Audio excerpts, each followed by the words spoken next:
The question for Warren and Charlie is how companies can balance short-term profits and long-term defensibility while building competitive moats, with examples like Google and Amazon. What advice can they give to CEOs? Well, the answer is to control your destiny, which we've been able to do at Berkshire. So we feel no pressure from Wall Street.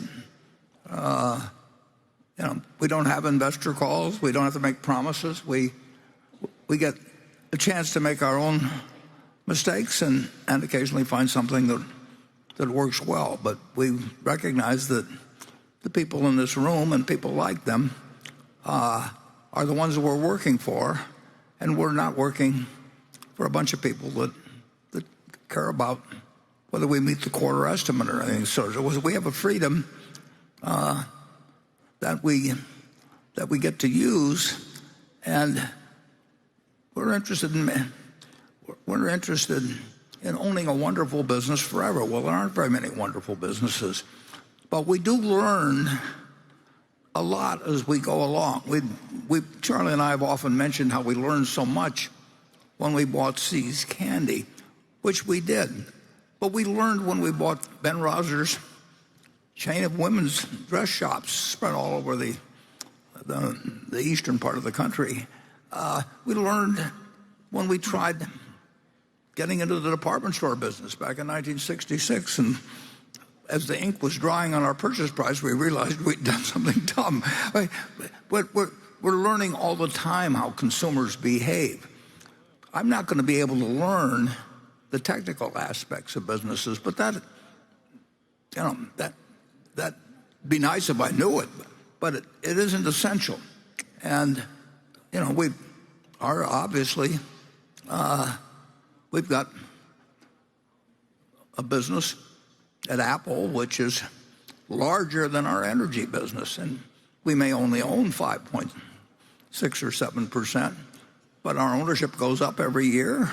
And I don't understand the phone at all, but I do understand consumer behavior. And I know how people think about whether to buy a second car. I know how they go out to different. We own auto dealerships. We're learning all the time from all of our businesses how people react to granimals versus, selling them something else. And so See's was a sort of breakthrough, but we just keep learning as to more about how people behave and how a good business can turn into a bad business, and how some good businesses can maintain their competitive advantage over time. So we don't have some formula. Berkshire people,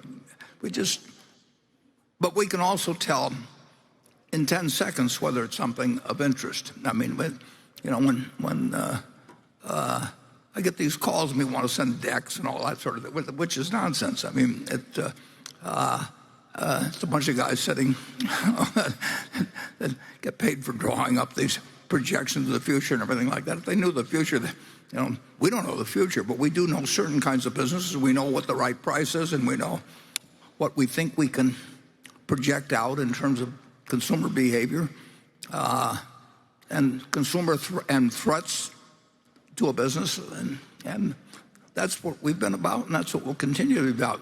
We don't get smarter over time. We get a little wiser though, following it over time, and you can do it while sitting in the office with a telephone. Buffett states that Berkshire Hathaway has control over its own destiny as they have no pressure from Wall Street. The company does not have to make promises or meet quarter estimates, providing the freedom to make their own mistakes and find something that works well. Berkshire Hathaway is interested in owning a wonderful business forever and has the opportunity to use the freedom that they have to achieve this goal. He explains that Berkshire Hathaway is interested in owning wonderful businesses forever. Although there aren't many wonderful businesses, the company learns a lot as it goes along. Buffett and Munger have often mentioned how they learned so much when they buy businesses such as See's Candy, Ben Rogers' chain of women's dress shops, and tried getting into the department store business. Berkshire Hathaway learns how consumers behave and how a good business can turn into a bad business or maintain their competitive advantage over time. Buffett states that he does not understand the technical aspects of businesses, but he does understand consumer behavior. Berkshire Hathaway learns how people think about buying a second car, how they go out to different auto dealerships, and how they react to different products like Garanimals. The company uses these knowledge to understand consumer threats to a business and project out in terms of consumer behavior. Hathaway focuses on owning businesses that they understand and can project in terms of consumer behavior and threats.